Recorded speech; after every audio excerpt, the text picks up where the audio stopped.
session. We are on the dais tonight. We'll try something a little different tonight, see how it goes, and then we'll go from there. But for now, let's stand and pledge allegiance.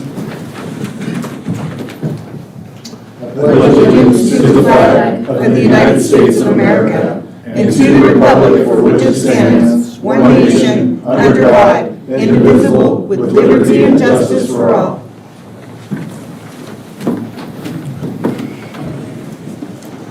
Alrighty, so we did that. Before we do committee reports, I want to recognize Councilor Holt. She's leaving us to go to Florida for a new path for her, but I want to say thank you for her service and her time and all that she's done for Creswell in the last almost 4 years. And I appreciate all your service and all your help and feedback and guidance you've given me personally at this job and what you've helped do for Creswell and get us back on a good path, that's on the righteous path of getting things done for the citizens, which is what we're here to do. So I thank you very much for your service and your time and everything you've done for me. Thank you. So we appreciate you. After that, wars will follow. Where's that, brother? I got a hold of them. Councilor Kent? Yeah, I just wanted to say, I don't think I've ever encountered a counselor who's better at asking questions. Really good, well thought out, pointed questions to the council, and I'm going to try to keep that alive, but it'll take me a while to get there. I think you'll do just fine. Thank you. Since it is your last day, I'm going to go ahead and put those on. Maybe I'll feel the power and we'll get some of the analytical mind that she has. All right. Thank you, seriously. Thank you. Committee reports, Parks and Tree Advisory Board Committee, Councilor Morris.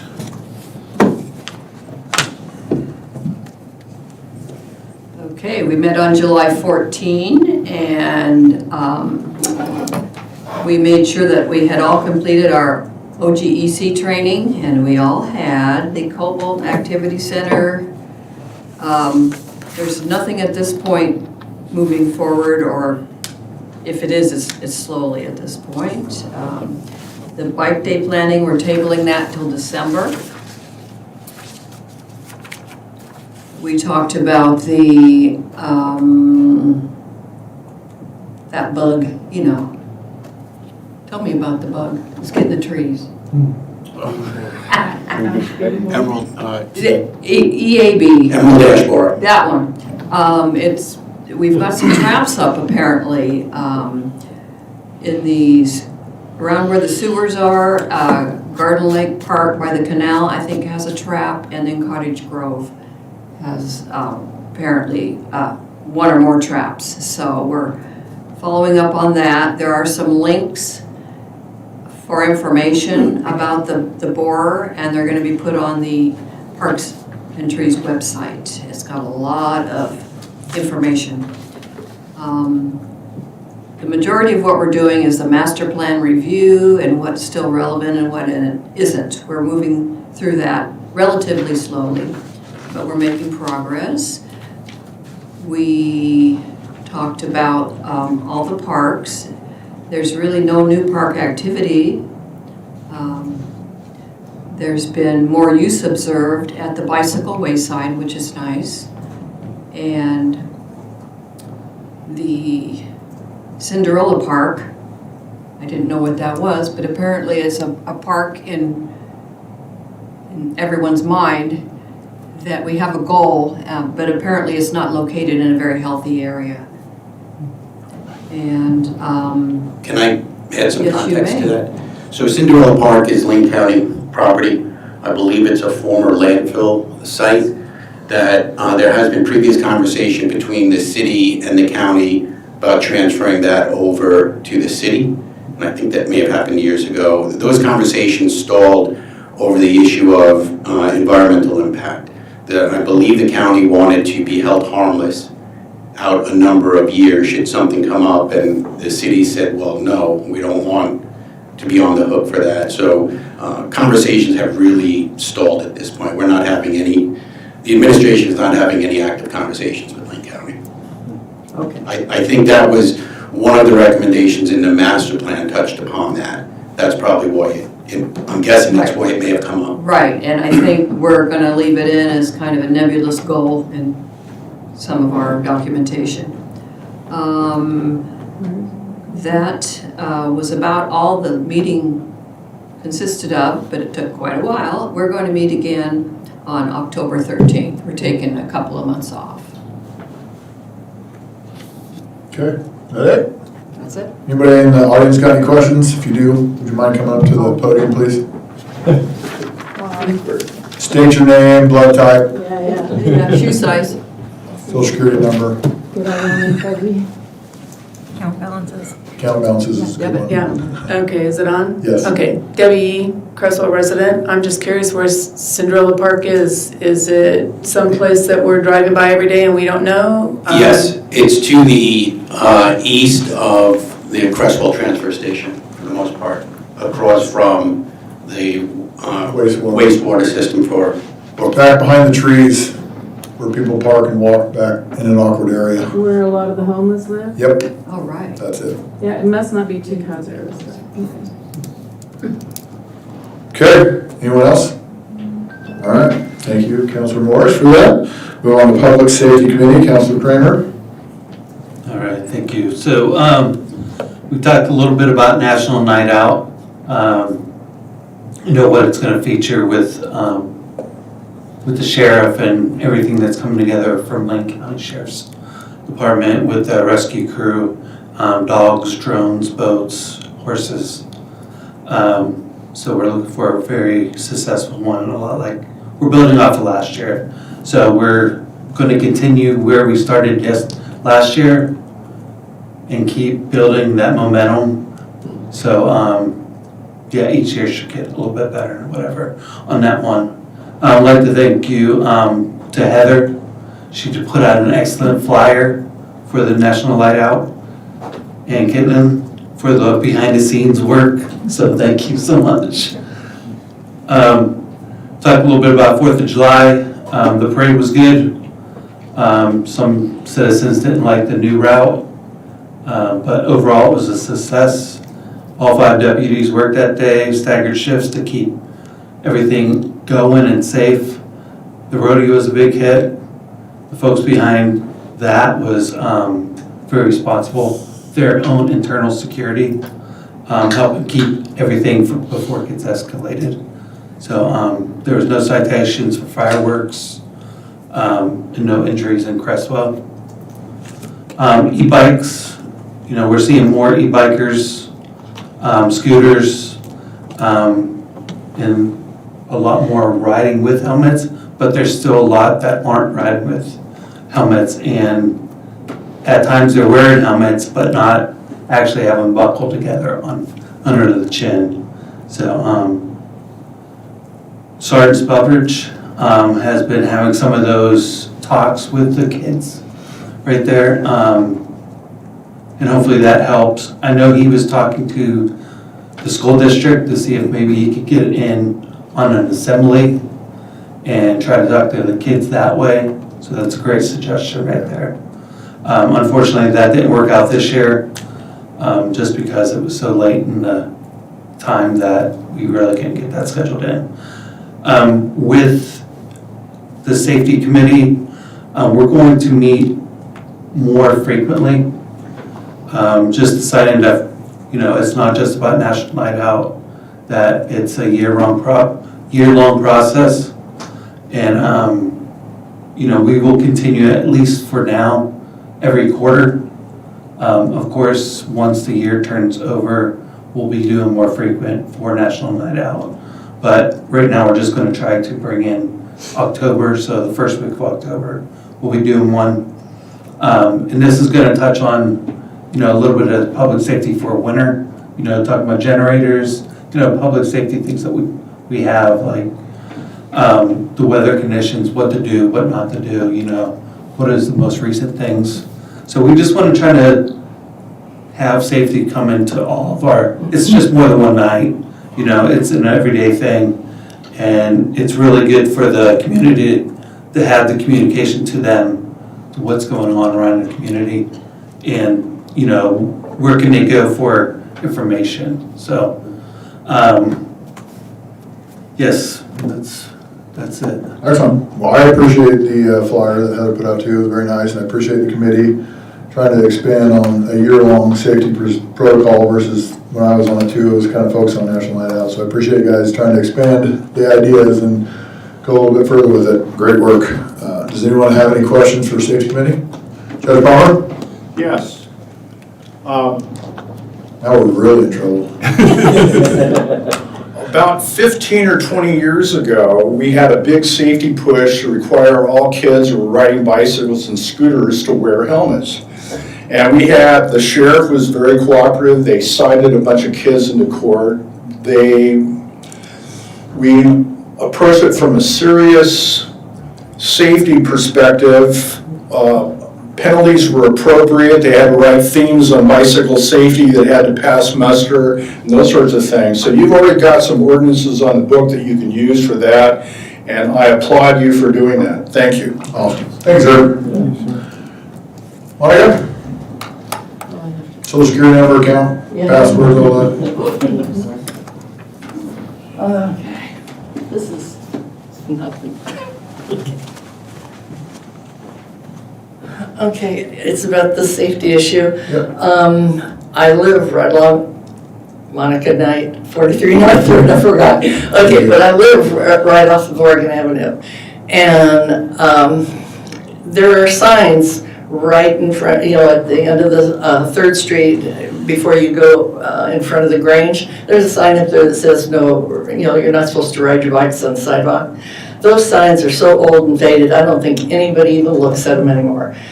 I don't know if we need new signs or if we just need to bring it to the attention. But also, lately, there's been a lot more kids on those motorized scooters. I almost got knocked over a few days ago. Kids just are riding on the sidewalks, and they're going as fast as they can. So there's going to be an accident one of these times. But anyway, the other signs, like I said, they're old and faded, and I don't think anybody notices. You said those are on 3rd? Well, they're at the, it's the business district, I think. The one I know about is right there at the end of 3rd. Okay. So, Thank you. yep. All right, nobody else got any questions, counselors, or anybody else comments? Okay, we'll move on to Airport Commission, Council President Castillo. Thank you, Mayor. July 9th, the PAC, the Planning Advisory Committee, met for the strategic plan for the airport. And that meeting was David Miller, the lead airport planner, along with Mark Steele from Century West. They gave a presentation and went over the project schedule. And they talked about things about the facility requirements, an overview, and we looked at some preliminary development concepts. And there was a lot of information out there on the city website. So if you guys wanted some more in-depth detail, please go to the website. There's a lot of stuff there to look at. And then July 15th, the Creswell Airport Commission met for our regular quarterly meeting. And we went through a lot of stuff, and I'm just going to touch on the highlights. The ham-based radio station that you've all been hearing about, 99% of the items are purchased, and I believe the antenna is up. Did it get up? Okay, so, and then there are 7 volunteers that will put everything together, and it should be up and running within the next month. And the manager Humble is working with the engineers on those gates, those electronic gates that we're going to put in, and it should be getting close to the RFP to go out. And let's see, right after the first of the year, an environmental study will begin for the taxiway project, which is the next big project for the airport. And EPUD, that project is near completion. And if you guys recall, the Douglas Vasnet was going to be part of this project to bring fiber optic to the airport. And then they said, no, can't do, no money. Well, our beloved Mr. Piper was very resourceful in writing up a grant, and that was a $30,000 grant. Now fiber optic is coming to the airport, and that's thank you, yeah. And the ODART, the yearly ODART exercise went very well, and some of the hand-based radio equipment was used. And Mr. Jim Ordoso talked about, how this was just a vision and now it's in practice and they're doing exercises and so forth. And there was like 5 planes and 3 Creswell planes that flew, and they did their thing, kind of a mock disaster. And then the Young Eagles, that was a great success as usual. It was a great turnout, and it was like 90 registered, and I believe my math showed 80 flights. The kids got to go up. And let's see what, and the big thing is the National Stole that's coming up. And there was, Manager Humble has been working to raise, her goal was to raise 40,000 through sponsors for that event. And the last number I heard was that she's at 37,950, which is awesome. Great job. Yes. Congratulations. Has that increased at all? It is, okay, yes, great job. Great For job. you at home, it's 40K. So that was, the contract was 30,000, and so it's already a win. So that is gonna be a great event, that'll go August 28th and 29th. And I didn't get a list of all the sponsors, but kudos to you guys, the sponsors out there. Thanks for helping make this happen. And our question is, how do people get tickets, Manager Humble? Go to nationalstole.com, and on that website there's a tab that says tickets, and then you'll see our logo, Stolen Out West, Creswell, Oregon, and tag on that, and then it'll bring you to tickets. A tidbit, early purchasing tickets until July 31st, they're $15 for general admission, $50 for the VIP. The VIP, you get undercover chairs, drinks, and snacks all day long. Ooh, nice. It's $50 right now. As of August 1st, it'll be $70. So if you want those two, get them before August 1st. Okay, you heard it here first, folks. And yeah, there are going to be all kinds of food vendors, kid events, a lot of things for kids. It's going to be a very family-friendly event. And that is about all I have for my report. Thank you, Council President. I would agree. I emailed Shelley and I got on the website. It does work pretty well. All the tickets are there. One other thing I'd mention was 12 and under is free, correct? Correct. We want to put that out there. And then let me know if there's anything that we can do to promote your sponsorship as well. For us to exceed our goal is a pretty big deal, and I'd like to try and say thank you to those who donated and sponsored and as much as we can. And I think it'll be a big deal for Creswell for a couple weeks. And I would just say 12 and under are free, but they want you to purchase tickets so that they have an idea of how many people will be there. You just go in, it's no cost, it's just so that they're able to track how many people are going to be there. Once you explained all that, I went through it, it was easy peasy, and yeah, it was no problem. And if anybody wants to volunteer, they can tag on the main page, nationalstole.com, to volunteer. They Okay. get a t-shirt, they train you, they need people for their VIP tent, they need people doing different things. So Angela's got her it's hand a up. fun event. And if you volunteer, you get in free. Ooh. Are they gonna make shirts like the logo that's on the website that were the out Yes and west? no, we will have our 'Cause that's a cool logo. logo, Oh, yes. okay. It's trademarked, so Okay. we would have to pay $4 a t-shirt to use that specific logo. But I'm working with Heather for a different one, which will be just as cool. All right, excellent. Thank you, appreciate the report. So we're gonna, Debbie? Just so everyone knows, there's a link on the city's website, just so the public knows. They can go on the website and it's advertised there and it takes you directly to the link she's talking about. You don't have to go outside the Creswell. Excellent. And all the website. sponsors are listed and you tag The on staff's the already sponsor. ahead. Yes, Excellent. Heather's great. You tag on the sponsor's name and it will bring you to their website. Cool. So we are definitely making sure that we thank our sponsors. Awesome. It's going to be a great event. Look forward to it. All right, anyone else? Okay. Judge Palmer, will you come up front so I can acknowledge your greatness, sir? Oh, thank you.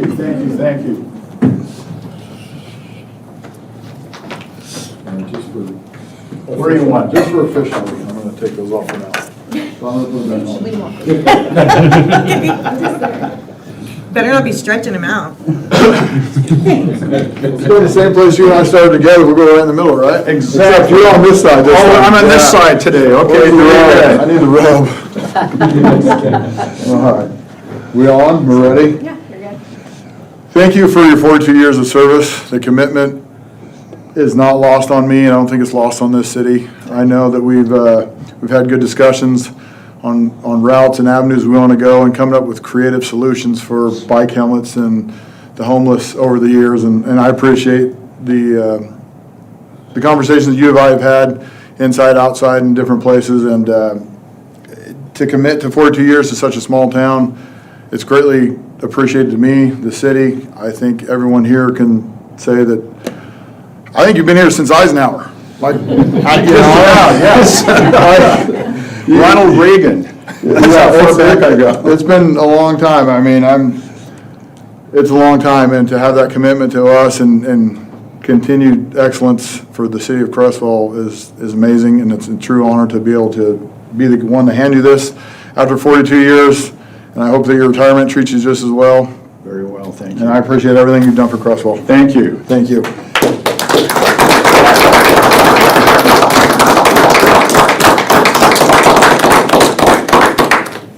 Perfect.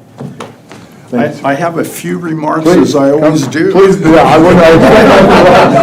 We got to go on 5 minutes. Wonderful, this is wonderful, thank you so very much. So, 50 years ago today, I walked out of Memorial Coliseum in Portland, having taken 2 days of the Oregon bar exam.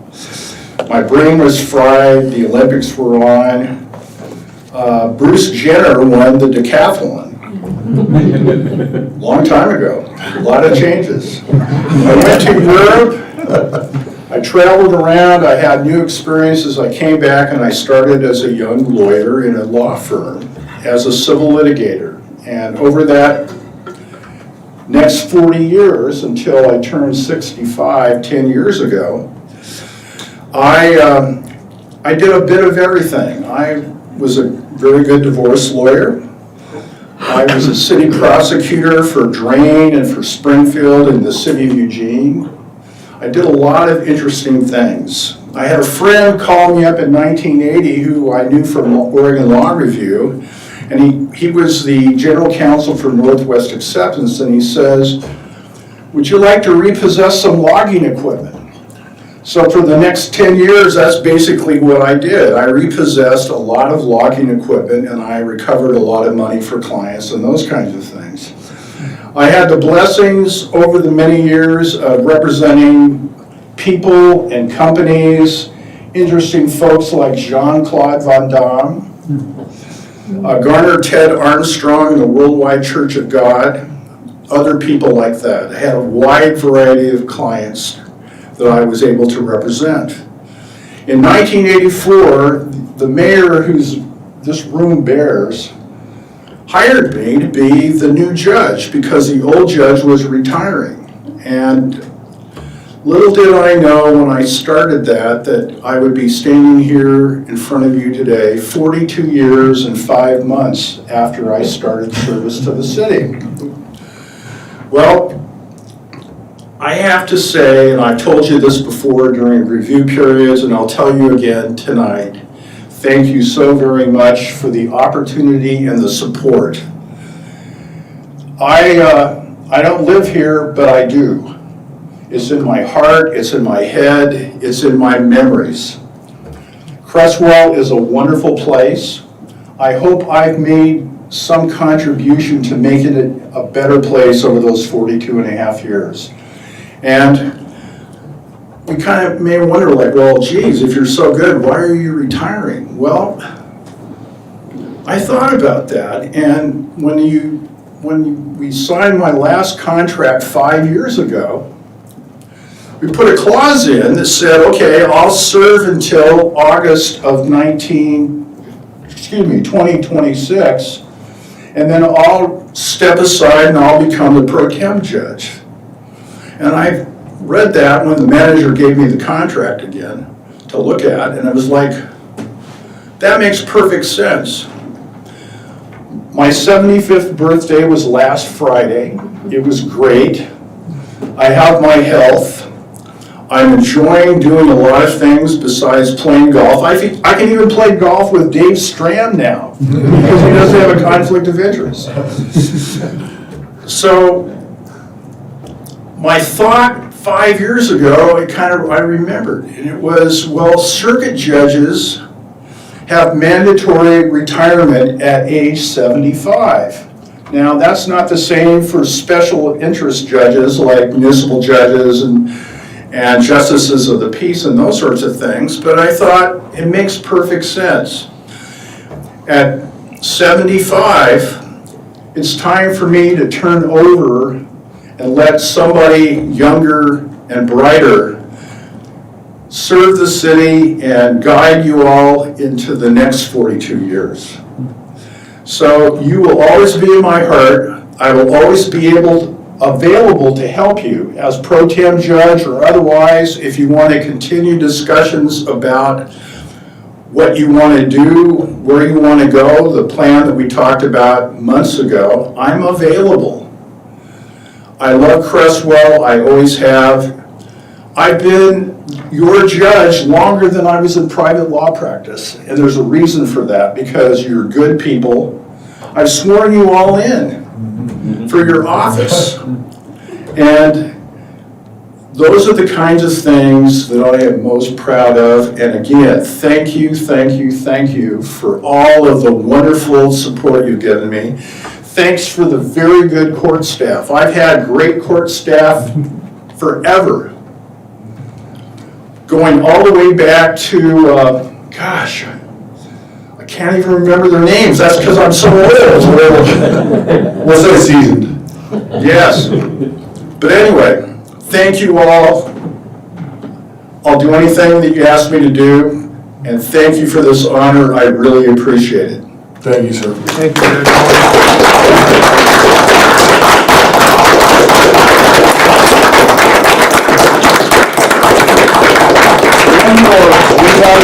And it's like Douglas MacArthur said, old judges don't die, they just lose their appeal. And that's one of the records I'm proudest of. I've only been reversed once in 42 and a half years. Goodbye and good luck, and God bless the city of Creswell and all of you. Thank you, sir. Thank you guys all.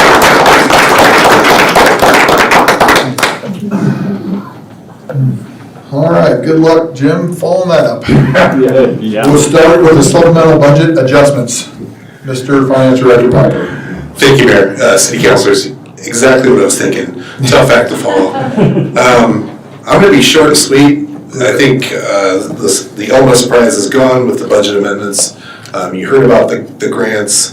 I do have one more surprise, and it's not on this because it wasn't ready by the time we put the council packet out, but we did also get an additional amount of funding for the water project, the water line relocation project. So that one will also get added. By getting it out here, I just want you to know it's coming at the next city council meeting. I didn't want any surprises. Awesome. I appreciate it. Councilor, any comments or staff? We love when things are added. Yep. Right. And did I mention it's like a little over $500,000? Nope, you sure didn't.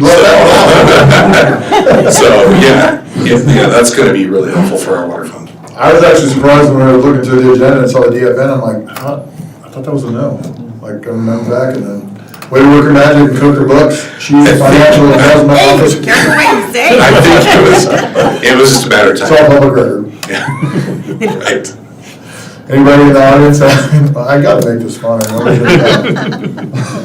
Anybody have any questions for Jim or about the supplemental budget? Thank you, sir. You're welcome. Council stipend discussion. Oh, I saw city manager stepping up. I wasn't sure. You taking that? No, I was going to get him on the on-deck circle. Oh, okay. Councilor Holt, will you take over, please? Yeah, I just brought this up, I think during budget committee, wasn't it? Yes. It's really bothered me that council's taking a stipend when we have a lot of a lot of things that City of Creswell has to get done. We're costing our constituents a lot of money, and so it just occurred to me that maybe this is something that we don't need, or maybe it's something we can talk about as being, voluntary. Maybe we get a counselor that maybe does need a stipend for gas or internet. I know that one of these stipends didn't even come along till COVID, and it was for COVID, and we're still retaining it. And so I don't know. It's just something I was tossing around. I would love to see what is it, like $16,000 a year we're spending on these stipends? Does anyone have that? I think it was 13. 13. And to me, that money could be put to use, alleviating some of the cost of the wastewater projects or the water projects. That's just how I look at it. So it's just something I wanted to talk about. City manager, do you have any ideas? I know I've thrown out a couple at you. So it would be considered your property, so you would need still to receive the stipend if you choose to. If you wanted to donate it, that would have to be on your end after receipt, or you can work with staff to forego the stipend. Those would really be the two options.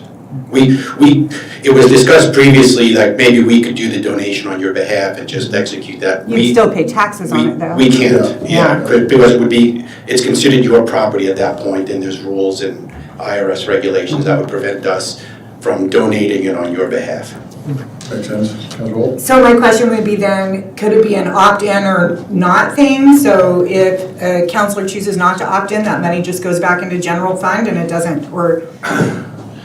I did some research on this. Unfortunately, the IRS says if it's in writing, you're expected to receive it. Whether you receive it or not, they're going to tax you for it, which is, there's some Greek words for that, but they expect it because there is a resolution of the council that says you will be paid this. Mm-hmm. So as long as that resolution is in place, that's your taxable income.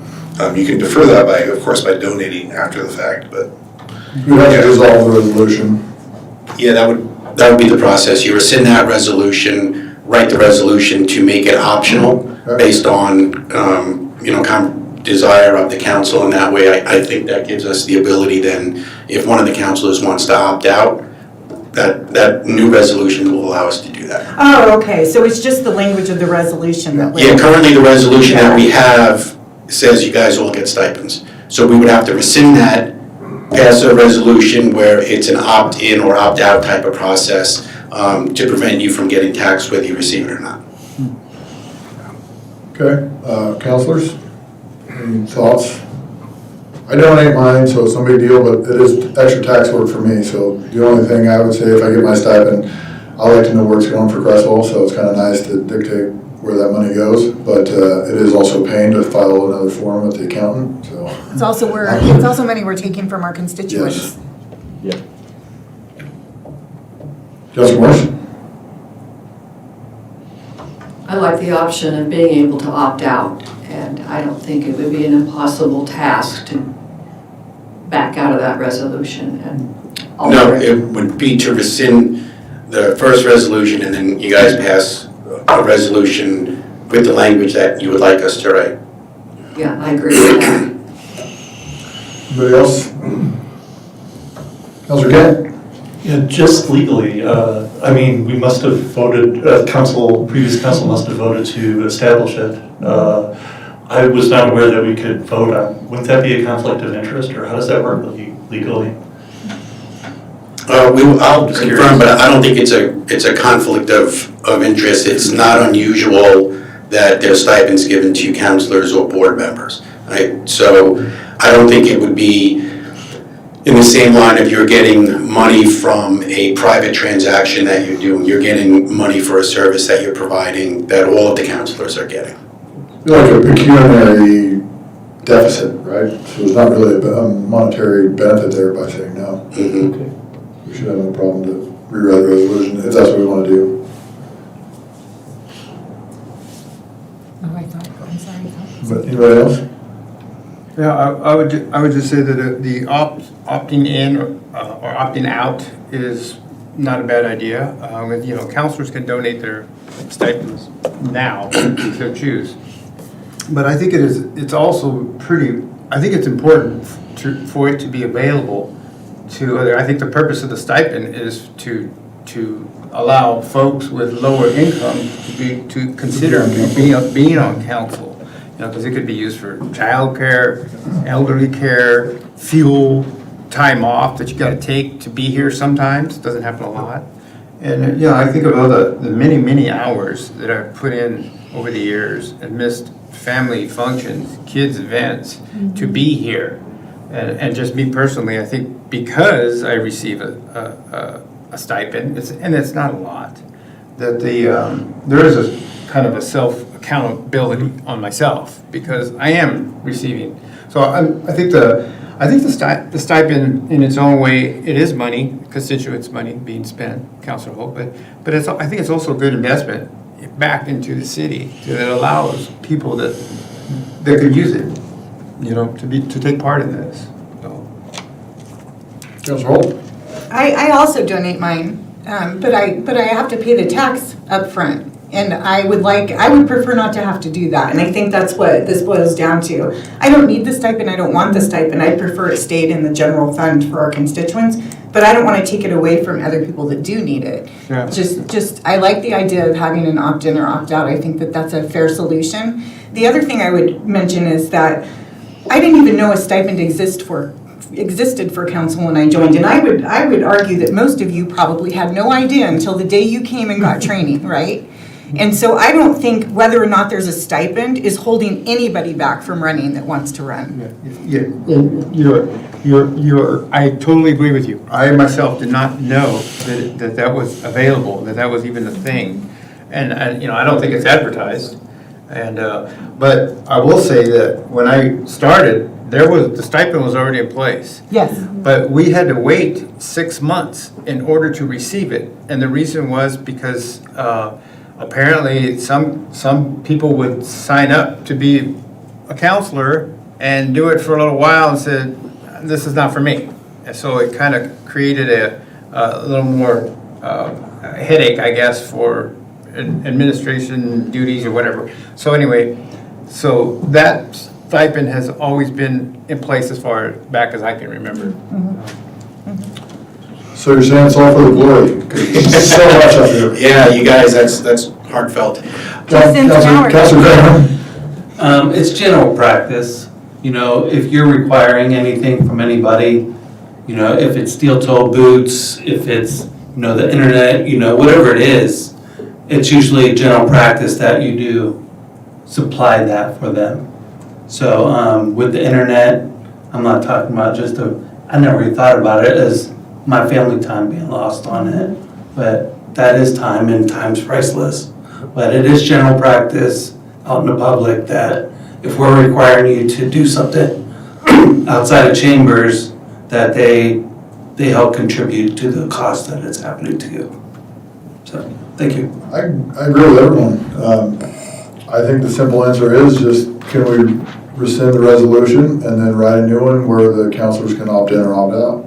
Okay, if that's the consensus, we'll look into that, and we'll prepare a resolution for next month or the month after. Is that okay with the rest of the council? Everybody agree with that? That way you can make your own choice and decide. I'm staying out of this. You're leaving anyway, you're done after that, you don't count now. Just one question for clarification. Did you say opt-in or out, or just opt-out? Opt in or opt out? Well, I guess it'd be. It would be, at this point, it would probably be an opt-out, that the stipend structure is in place, and the resolution would be the councilors would have the choice to opt out of that. Which we probably would have to rewrite it, we could just add at the end, right? Do you have to rewrite the whole thing, or? Can we I would have to take a look at the resolution. All right. Well, I think if the council's good with that, we'll just head in that direction. All right? All right, excellent. Thank you for considering that. Thank you. Okay. Okay. On to D. So I have a brief 172-minute presentation for you. PowerPoint too? PowerPoint Where's my button? as well. From the back. No, we're going to try to get through this quickly. There's going to be a lot of data that's going to be shown. This presentation will be up on the website tomorrow for the public to look out as well. So we're going to go over a financial overview of airport operations. A lot of this has come up, well, let me go in order of the slides. So before I begin, I want to provide or acknowledge Shelley Humble, Airport Manager, and James Piper, Finance Director. They went, okay, you guys kind of see what we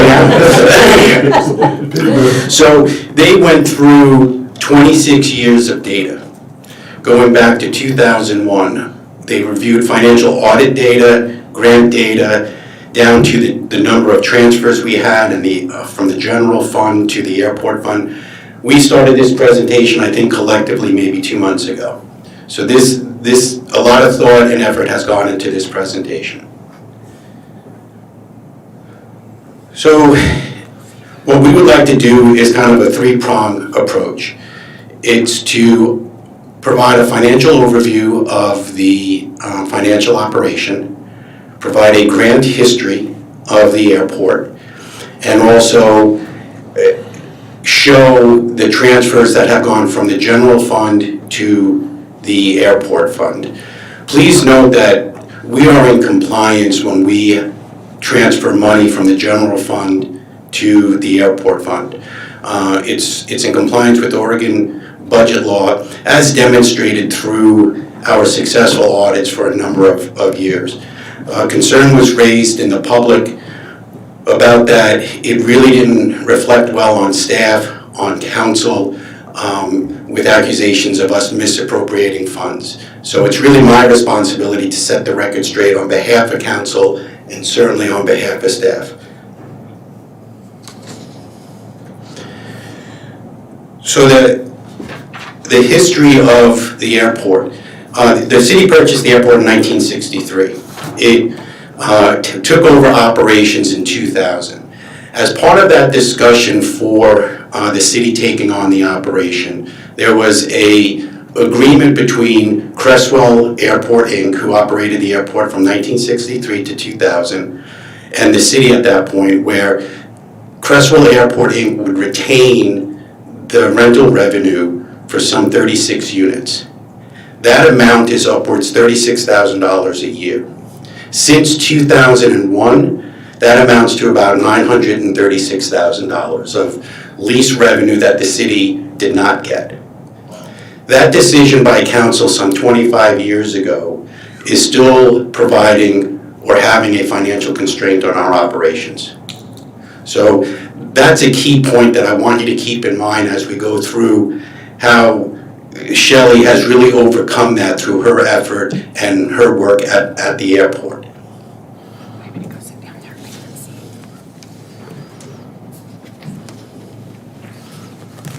I want to go back because I realize I didn't touch upon the things I want you to keep in mind, 1 through 5. I would like Jim to talk specifically about numbers 3 through 5 to provide a little bit of context. Sure. Can you come up to the podium? Yeah, thank you, Mayor, City Councilors. One of the things that really frustrates me when I'm trying to budget and plan for the airport's capital projects is that it's the only fund that has an operation, it's the only operating fund that has the capital projects in it. If you think about it, water has a capital improvement reserve fund, sewer has a capital improvement reserve fund, streets have a capital improvement reserve fund. And why do we do that? It's because those are long-term projects. Those are 5 to 30-year projects, right? The operations is the here and now. Operations at the airport is fuel, leasing hangars, making sure planes take off and land. Not these 30-year projects. These are things that should be kept in a reserve fund. It would take a resolution of the council and some planning, and it's something I'm hoping to bring to a future work session to kind of walk you through. I think it would bode well to show those projects separate from the operations. That way you'd see what the bottom line is from the day-to-day at the airport. And I think, yeah, the transfers used to provide the match for the capital grants would be going to the capital improvement fund, not the operating fund. And that again is consistent with how we handle all of our other operating funds.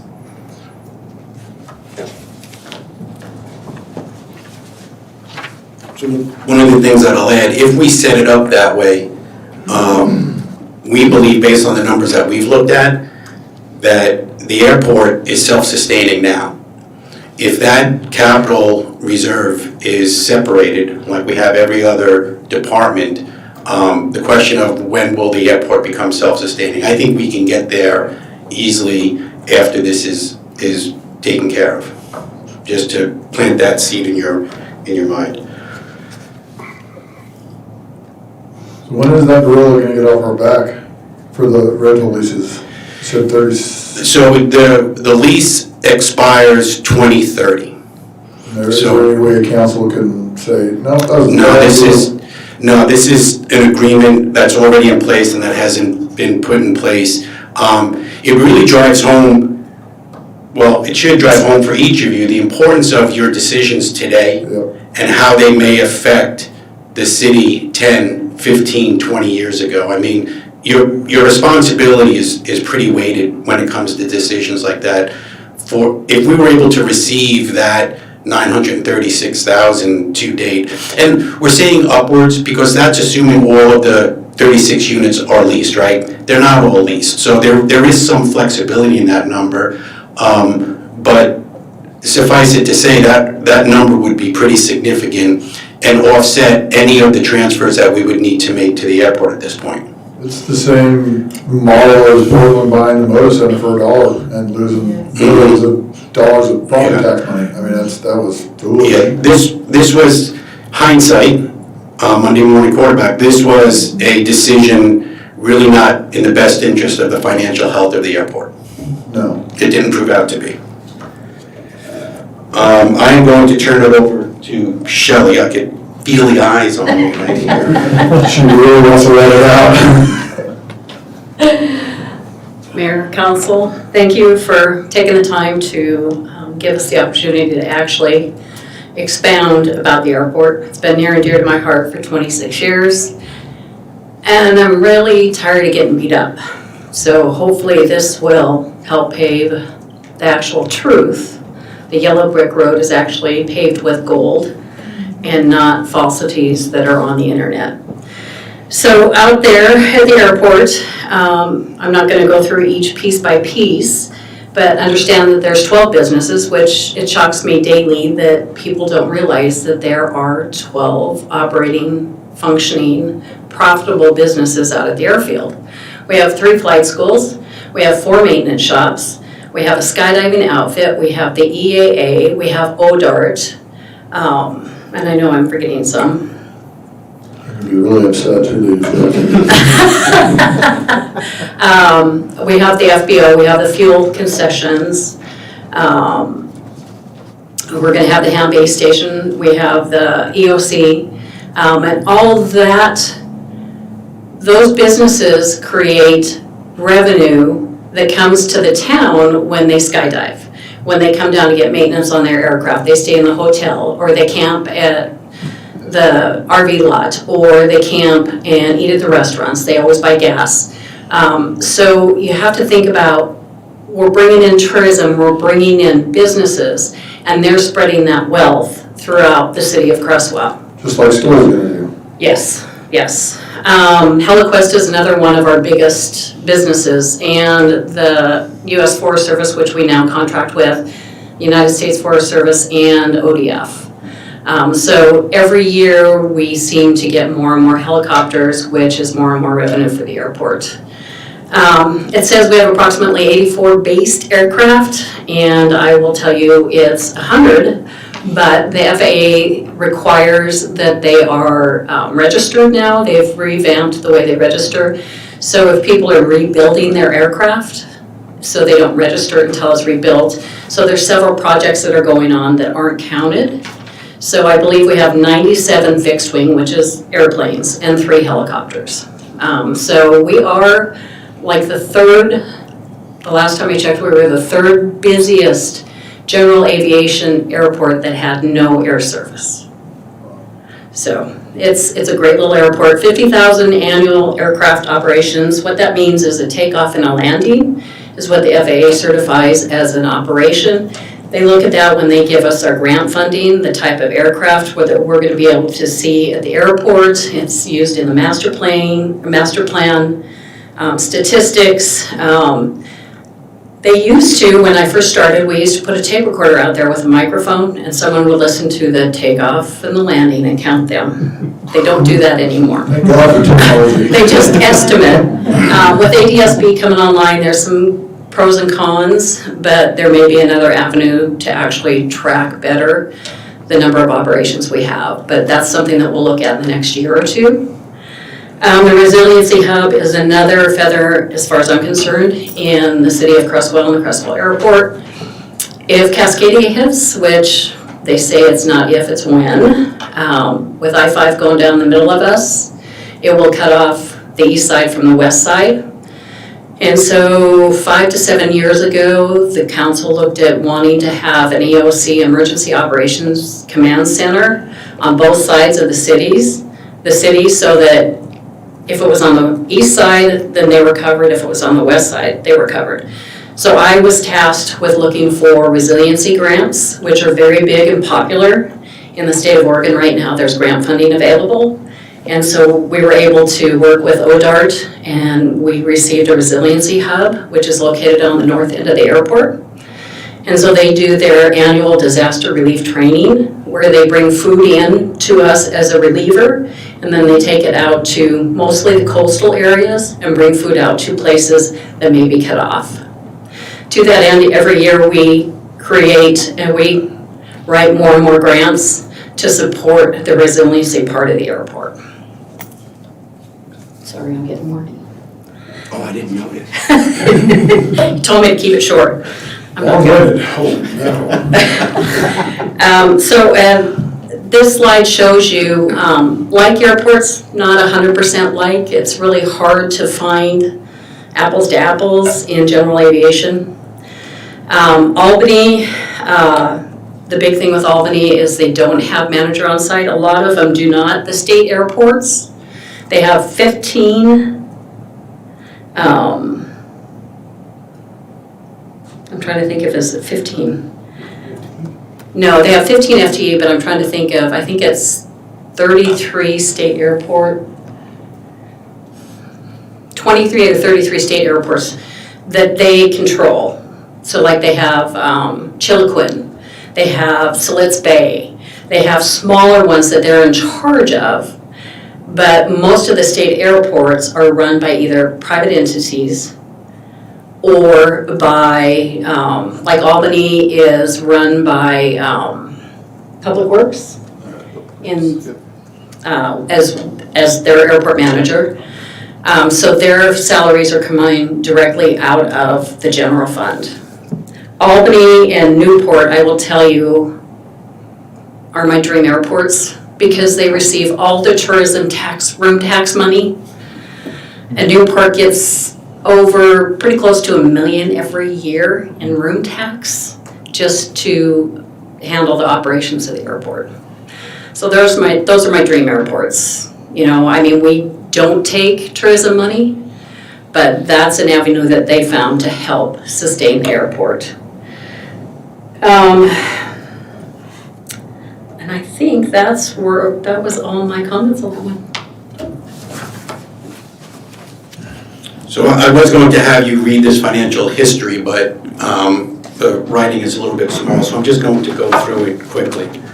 From 2013 to 2026, personnel and material services expense totaled approximately $5,550,000, averaging $397 per year.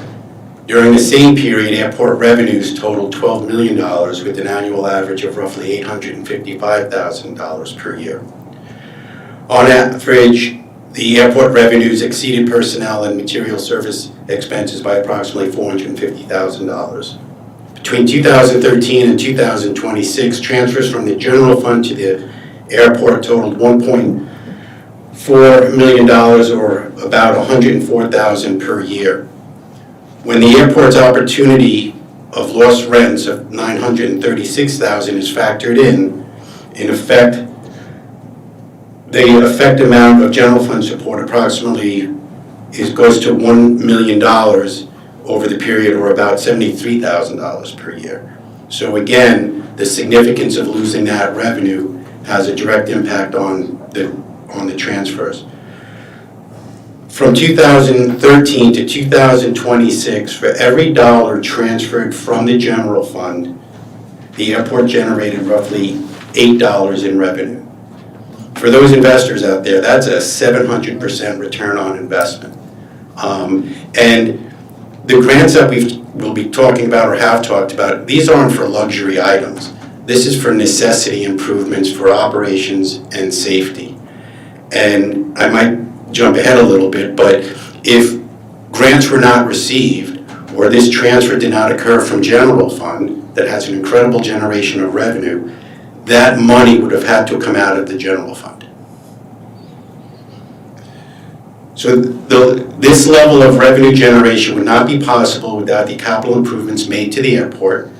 Those improvements would not be possible without the grants received, and the city would not have received those grants without the airport manager performing the required grant administration. So the transfers we're talking about cover the city match for the grant and the grant administration. That's where the money goes to. So that million four since 2013, really the return on that has been pretty incredible. And has allowed us to make those significant upgrades that brings recognition to the airport, safety to the airport, and a function to the airport, 12 businesses to the airport, without it having to come out of the general fund, with the exception of the 1.4 million. This is a table. So we went through, when I say we went through 26 years of information, and I know this is small and I apologize, but it's going to be on our website tomorrow. We looked at the audited financials. We didn't look at proposed budgets. We didn't look at projections. Jim went through, God bless him, he loves this financial nerdy stuff and he would come to my office, oh look, I got another row in Excel. I'm like, great, Jim. But he took the time and the effort to walk through 26 years of audited material, with the exception of maybe the last couple because they weren't in there. Because it was important for us that if we're going to correct what's out there in the public, we wanted our numbers to be as accurate as possible.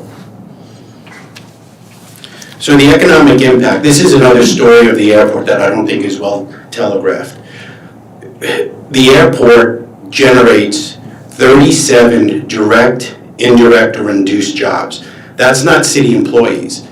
Those direct jobs, business owners. Indirect or induced jobs are those support services to those businesses on the airport. All of those 37 jobs result in a $1.6 million payroll value to Creswell and to the surrounding areas.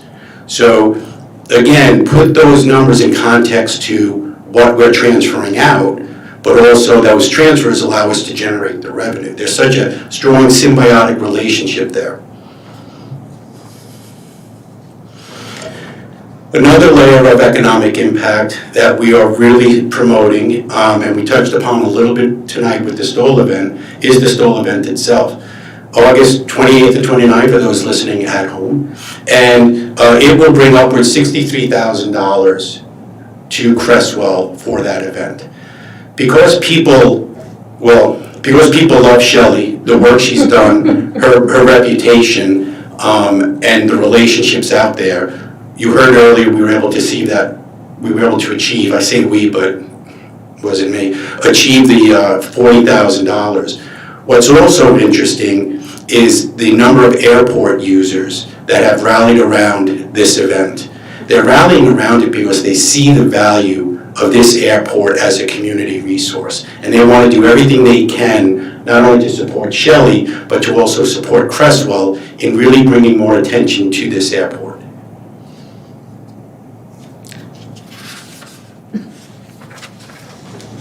I think this is you. Did you jump to? Did I jump to? No. Maybe they're not organized. So my next slide says Hobbyfield Airport grants. I'm not sure where. There. Oops, out of order. Sorry. So since 2001, when I was hired, well, actually, I was hired in February 2000. I have, as airport manager, I have applied for, overseen, and closed grants to the sum of $10,256,495. I said that wrong. $10,256,495 in grants. That includes runway, taxiway, apron, infrastructure, water line, sewer, every infrastructure needed to improve that airport, to keep that airport going, to keep it viable for the businesses and the airport users of Creswell and all the surrounding areas. The city's match for those grants totaled approximately $1,195,414. From 2001 to 2026, the airport has earned $6,567,470 in grant funds. The majority of this, $5,892,248, was earned between fiscal year 2013 and 2026. There's still $3,370,442 in grants open. That's master plan and the North Taxi Lane project. So those are open at this time, and they will be closed within the next 5 years. From 2013 to 2026, $1,457,670 has been transferred from the general fund to the airport fund. This calculates to an average of $104,119 per year. The amount would be approximately $72,919 per year. Again, going back to Creswell Airport Inc. receiving the funding for the open T hangars. It would have dropped the $104,119 to $72,919. Transfers made in, that's just a spreadsheet if you can see it. The amounts transferred from the general fund represents 25% of the grant totals. Approximately for every $1.46 transferred from the general fund, the city receives approximately $5.89 in grant funding.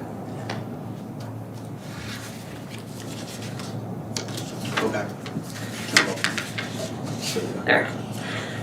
And I thought it would be pertinent if you guys understand the grants that are available. So the FAA AIP program, Airport Improvement Program, is a federal grant. It is a United States federal grant program that provides funds to public use airports to improve safety and efficiency. Improvement projects relate to runways, taxiways, ramps, lighting, signage, weather stations, nav aids, land acquisition, and some areas of planning. The program is managed by the FAA. The FAA AIP program is funded primarily through Airport and Airway Trust Fund, financed by federal taxes on aviation-related activities, such as fuel sales and ticket taxes. So every time you fly on an airplane, part of your tax goes to that to keep airports alive. The core grant system, which is Critical Oregon Airport Relief Grant Program, which is part of the ASAP, because we love acronyms, which is the Aviation System Action Program, and provides grants to public use airports in Oregon. Provides funding for projects such as rehabilitation and reconstruction, maintenance and emergency equipment, facility upgrades, and airport safety and security improvements. The program is managed by the Oregon Department of Aviation. The ASAP grant is funded by a tax of 2 cents per gallon of aviation fuel, 1 cent per gallon of jet fuel. The Connect Oregon is a grant program, was established in 2005 by the Oregon State Legislature to invest in non-highway modes of transportation. The program currently funds aviation, rail, and marine projects. The program is managed by the state of Oregon. Connect Oregon funds consists of money transferred to the fund under ORS 320.435. Monies appropriated to the fund by the legislature assembly, earnings on money in the fund, lottery bond proceeds, and money from other sources. Now I gotta go down 2 again. Except now I got my. It's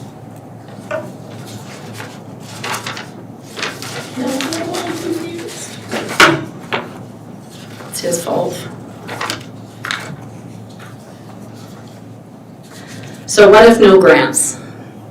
The improvements are necessary to maintain a safe and functioning airport. We are an FAA certified airport. With that, it requires us to meet certain standards. If the city had not received the grants to complete the necessary improvements to the airport, then the city would have had to spend $6,311,087 in taxpayer dollars to complete the capital projects from fiscal year 2013 to 2026 only. So if there's several years in there that price would increase. And just for your information, it's a fun fact, pun intended. AIP grants, I have taken 19 grants in 26 years. Core grants, 16. Connect Oregon, 4 grants. Pavement Maintenance Program is another program put on by the state of Oregon that helps us keep our pavement in good shape, 7 grants. FAM grant was a grant system before the core grant, and I had taken 3 of those. And this is all money that's not coming out of people. And this is all money, exactly, as I said before, it's all money coming from aviators or people using the aviation transportation system, not the citizens of Creswell, not the state of Oregon taxpayers. It's all money directly related to aviation, keeping the airports in good standing. So a total of 49 grants in 26 years. You couldn't do better. I had to walk away. I'm saying it for So, I was going to have you guys read this, but again, it's small, so I'm going to take the time because I think it's worth saying out loud. So what have we learned tonight? Between fiscal year 2013 and 2026, the total grant revenues earned approximately $5.9 million, which is 93% of the total capital outlay, approximately $6.3 million. The 1.1 to 1.4 million in transfers, and the for every dollar we match from general fund, we received approximately $4 in grants. Because of the bad decision, and I'm just going to be blunt and honest, because of the bad decision nearly 25 years ago, the city has lost potentially $936,000 that has constrained the airport to this day. When that lost revenue is factored in, since 2013, the amount per year of transfers could drop to $73,000 instead of the $104,000. Between 2013 and 2026, for every dollar we match in the general fund, we generated $8 in revenue. The financial management of the airport is above reproach. The revenue received would not be possible without these improvements to the airport. And lastly, and most poignantly, not everything one reads on social media or on the internet is beneficial, is accurate, or truthful. No. I know that's a shocker, but it comes down to, once it started getting promulgated out there that there was a mismanagement of the airport, especially from an operations standpoint and a financial aspect, that started reflecting poorly on the council and staff.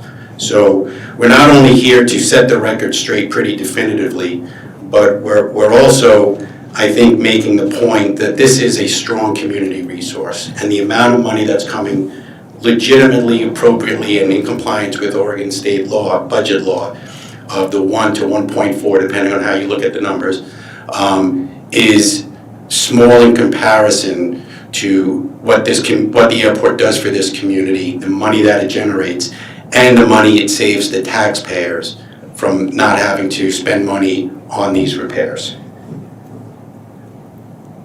The presentation's over. It's finally over.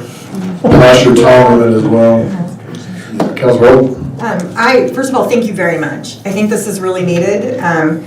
I've been hearing rumors about the airport and the mismanagement of funds at the airport since before I was even on council. So I think that this kind of transparency is what we need to overcome that, and I really appreciate it. I think it proliferated very quickly. It was a bad narrative, and I think this was an important discussion to have. I think it was extremely important. Hopefully, more people online are able to hear everything you guys had said and review the agenda, because Shelley, you are a rock star. You absolutely have crushed it for Creswell, and it needs to be known as best as humanly possible. Thank you for what you do, and I appreciate it. And I've come to the other side. When I came here, I was like, no, airport's not doing anything for the citizens. And the more educated I was, the more I'm like, no, maybe I'm wrong. And I continue to get educated as even today. I am further educated on the actual numbers, which math doesn't lie and numbers don't lie. And it just proves what you have been doing, and bringing up the fact that we were losing out on revenue on rent. I didn't know that. I guarantee nobody else but you knew that.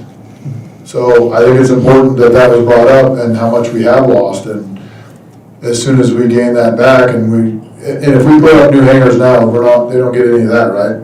Correct. Okay, so Correct. in 4 years, that place could be booming. Yeah, and the direction, and again, this is years and years ago, 20 some odd years ago, the initial direction that Shelley got was, go out there, you're not getting support. Don't screw it up.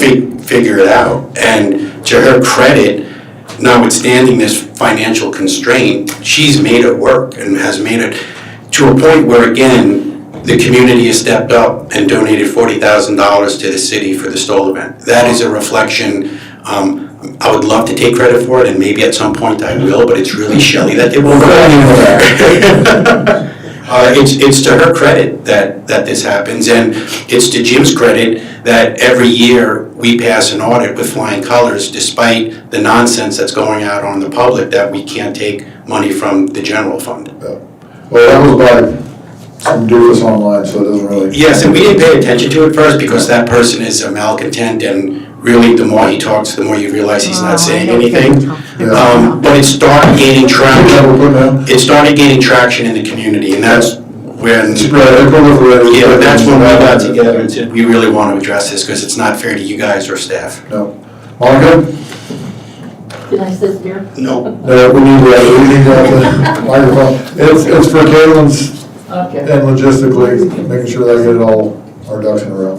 Okay. Thank you. I just have some questions. I have no problem. I think Shelley and Jim are great and they do a wonderful job. But I have a question about the history of the airport. I thought I heard that the city owned it since 1963. And I worked for Ren's Manufacturing and Peyton Nelson. I went to work in the 70s for them, and I thought they owned the airport. They do not own They the owned land. They didn't own the land, but they owned the airport. No, they owned the buildings on the airport, but they Okay, did not own the the business. airport, yes. Okay, because I used to send out invoices for Correct. They were- hangars. Creswell Airport Inc. was in charge of the operations of the airport, but they did not own the airport. They Okay, could not have accepted FAA AIP program grant funding if they had owned it, if it was a private airport. okay, because working there, you hear rumors and stuff. And I was always told that the city couldn't afford to buy the entire airport. And so that's why they retained the 3 hangars. And so then I sent out the invoices for those hangars. And also, Ren's Manufacturing was also the company, I think, that made that aircraft counter. Yes. That that you would count the flights over. Because Phyllis Bowers, she used to sit in a room and count those. So anyway, okay, so now that's clear. Ren's only owned the buildings. And they ran. Because I knew I painted and I cleaned out there, and so, okay. Okay. Thank you. Thanks, Monica. Any counselors or anybody else in the audience got any questions for the rockstar Shelley? Okay. Thank you for the presentation. Great job, Shelley. And Vincent and Jim. And Jim, Vincent, and we'll work on that later. I steal enough credit throughout the week, you don't need to acknowledge anything. So the last item on your agenda is our request to support a transportation and growth management in the form of a resolution next meeting.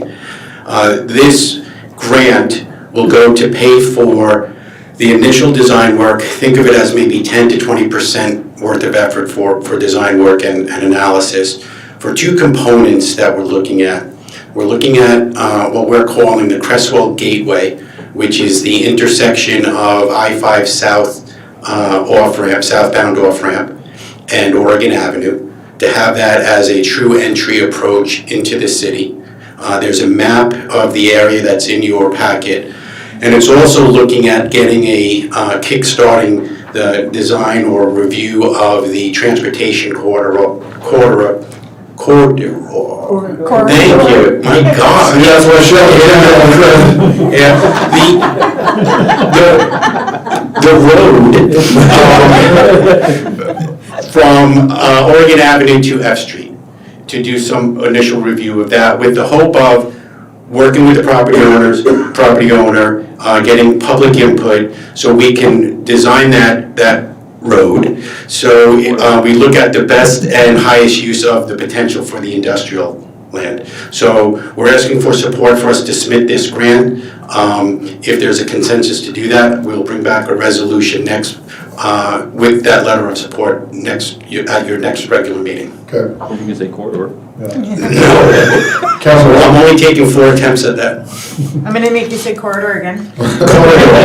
So I'm a little confused. Is this grant to study the corridor only, or are you also using this grant to study the land use of the private business property owner's property? So it's a gateway corridor study that takes a look at some of the land use. Our land use is industrial. So really what we're going to look at is if it comes out during this study with the property owner that maybe for the highest and best use on return, that maybe the rezone might be worth pursuing, but that would totally be up to the property owner. We wouldn't dictate any of that. So we're looking at how to most effectively set up the corridor so it goes through and traverses that property that allows for an effective transportation system off that main road. So we're not actually looking at that property outside of the corridor. We're not looking at their potential land use for them. It'll be a ancillary review and conversations with them if the thought is, hey, if you have, let's say 80% industrial, 20% commercial, if you're interested in that, the return might be that, and this might affect the road this way. So that would be an iterative conversation, but we're looking at, this is pretty much industrial by the time we're done with this. We're looking at a transportation network to feed into that industrial. So it's 2 components, the gateway and the corridor, mainly with the ancillary land use analysis. Is the land use analysis on the corridor only, or is it on his property as well? It would be on his property, because depending on if that owner wants to do anything, change zone, that may impact trip generation, road design, network, if there's a front road, things like that. Why isn't the landowner paying for his own due diligence and looking at his land use options? So this grant is for municipalities. We're able to bring him in, get public input through him, and this kind of is feeding off the conversation that we started with him months ago about doing a joint master planning effort. So that's still there. That's a conversation you had with him. I heard about it in the wild before I came in here and heard about it. Yeah. Yeah, I know. So I guess what I'm saying is this common practice to work with the property owner to help them discover their land use of their own property? This is common practice when you're putting in a major road as we are, and it's going to traverse his property, that person has input from a standpoint of how it might be impacting his property. And then what net benefit may he get from that road, and then it's up to him if he would then want to look at any zone change. Okay. And we are so far from that conversation. The initial conversation is, what would this corridor look like? And again, this is about a 10% effort to start that conversation. Okay. Anybody else? I think it's an important conversation to have. I get feedback all the time coming off Creswell that the congestion is too much. The roadways are taking a beating, and a lot of the, the mail trucks are coming off, taking a quick left at Toxic, stopping traffic. I mean, it's rough. So for me, I think it's very important to take a look at it now. And there's gonna be some benefit to the property owner. There has to be. Mm-hmm. And this project is in the Creswell Transportation System Plan. So this is not anything new that is being proposed. We're just looking at a way to kind of kickstart everything. And that's what this grant will need. The match is an 11.5% match. So in that resolution, I think it's a $200,000 grant. We're going to ask for about $22,000 for a city match. That will need to come to you either at the time or the time that it's awarded for a budget amendment. So that's another layer of your consideration in giving staff the consensus to go ahead and get that resolution. We will need to have a budget amendment at some point for $22,000 and some change. Okay. Council, any questions, or does everybody feel confident enough to give a head nod? I have no input. You're gonna be gone tomorrow. All right, Councilor Kent, how do you feel? I'm supportive. Okay, Councilor Kramer? I'm in support of it. I'm in support. Yes, Council President? absolutely. Councilor Morris? Aye. Councilor Dukes? Good. All right, we'll take that consensus and come back with a resolution, and at some point when it's awarded, if it's awarded, a budget amendment. Okay. Before we adjourn, I would like to let everybody know the basketball court on Cobalt is open and working. We use it this week. I would like to thank Cliff for helping me this weekend with the citizen had an issue, and it was a Sunday, and he helped me get it taken care of on 2nd Street, so it was above and beyond, Cliff, and the basketball hoops are rad, and the kids are super excited. I can't quite dunk on it yet, but maybe another year or two I'll get there. Well, we can raise it up to 6 feet if you If we want get to. to, if we lower down to 9, I'll kill it. I want to say thank you, Cliff, that's above and beyond. It really is. You guys need to recognize and do stuff like that, so thank you for what you did. Let's get out of here. You know what it is? It's that keyboard. It's that. I can't figure out why it wouldn't go back.